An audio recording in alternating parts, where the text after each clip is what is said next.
We're going to see how a few clever riddles can do way more than just test your wit. They can actually train your brain to become a better problem-solving machine. So think of this less like a game and more like a mental workout. Let's jump right in. Okay, we're kicking things off with a classic. So Dave's in a bit of a jam. He sees this note, he punches in the numbers, but nope, he's locked out. Take a good look at that passcode, 98.68. The answer is literally right there in front of you, but you've got to look at it differently. What do you think is going on here? And there it is. The note was just upside down. A simple rotation was all it took.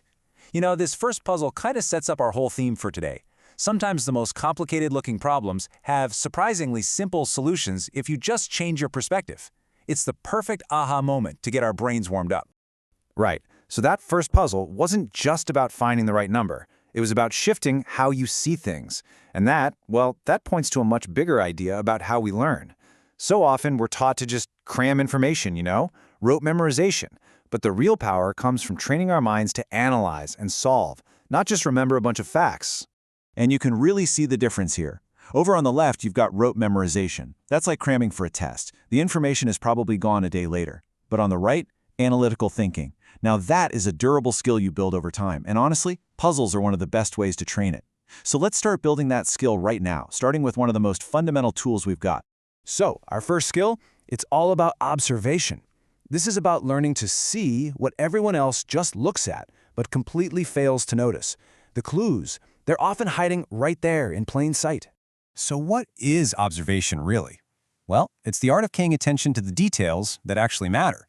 It's about filtering out all the noise to find that one tiny piece of information that just cracks the entire case wide open. You ready to give it a try? Okay, here's our first case. We've got Tom and Mark. They're at a job interview for a company that, for whatever reason, doesn't hire parents. They both claim they don't have kids, but we know one of them is lying. The clue is entirely visual. Take a really close look at both of them. What tiny detail gives one of them away? Go ahead and pause if you need to really scan the image. Did you spot it? It's Mark. And why? That pink scrunchie on his wrist. It's such a small, out-of-place detail, but it tells a much bigger story. He probably tied his daughter's hair up this morning and just completely forgot to take it off. That's a perfect solve through pure observation. Let's try another one, a little more complex this time. A billionaire is down, and we've got 3 alibis. The wife, the butler, the gardener. They all have their stories, but one of these stories just doesn't fit with the reality of the situation. Which one is it? It was the wife. Her alibi just completely falls apart. I mean, what gift shop is open at 6:30 in the morning on a Sunday? See, the clue wasn't a physical object this time. It was an observation about time and just how the world works. And that's a crucial point. Observation isn't just about what you can see. It's also about what you already know. Great work on that. Now, let's move from what we can see to what we can logically conclude. This is the art of deduction. It's about taking the facts we have and using them to uncover a hidden truth. Deduction is pretty much just connecting the dots. You take statement A and statement B, and you figure out what statement C has to be. It's all about finding the little inconsistencies, the contradictions in a story. Let's put it to the test. All right, we've got a holiday mystery. Bailey's presents are gone. Everyone in the family has an alibi. But one of these alibis has a huge logical flaw. It's something that just cannot be true given the circumstances. So which story is impossible? The dad is our guy. You can't mow the lawn when it's covered in snow. His story completely contradicts the basic facts of the scene. The clue wasn't something he was wearing or holding. It was just a fundamental break in logic. Okay, here's a fun one that kind of tests your general knowledge. Sam is telling this grand adventure story, but his colleagues immediately know he's making it all up. What did he say that was factually impossible and totally tipped them off? They laughed because, well, there are no penguins at the North Pole. They're native to the southern hemisphere. So you see, deduction really relies on having a solid foundation of facts. If you know that penguins live in Antarctica, Sam's story just instantly falls apart. We've practiced observation, we practiced deduction. Now it's time for the final skill, lateral thinking.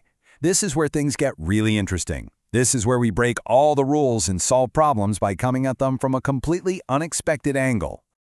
With lateral thinking, you don't tackle the problem head-on. It's more like you walk around it, you look underneath it, and you question the very assumptions the problem is built on. It's all about finding that clever, elegant, and often kind of witty solution.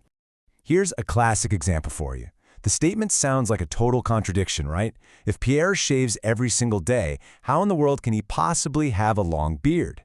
The answer requires you to challenge your very first assumption about what that sentence even means.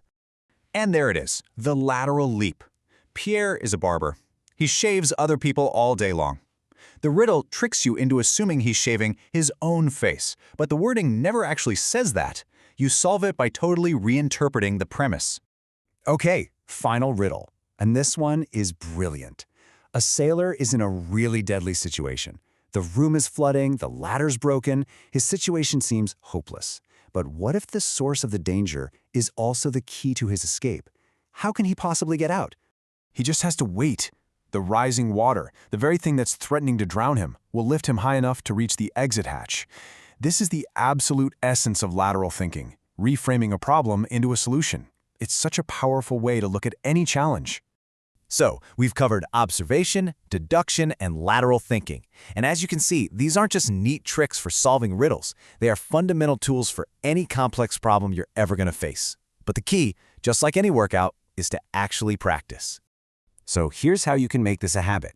First, challenge yourself. Just try one new puzzle or riddle a day. Second, when you hit a real-world problem, consciously stop and ask yourself, wait, what if I look at this from a different angle? And third, explain your thinking to someone else. Seriously, teaching or explaining is one of the best ways to learn and really lock in your own logic. So I'll leave you with this final thought. You've just spent the last few minutes rewiring your whole approach to problems. So now, take that fresh perspective and apply it. What challenge in your life, big or small, could use a little more observation, a touch of deduction, or maybe a creative lateral leap?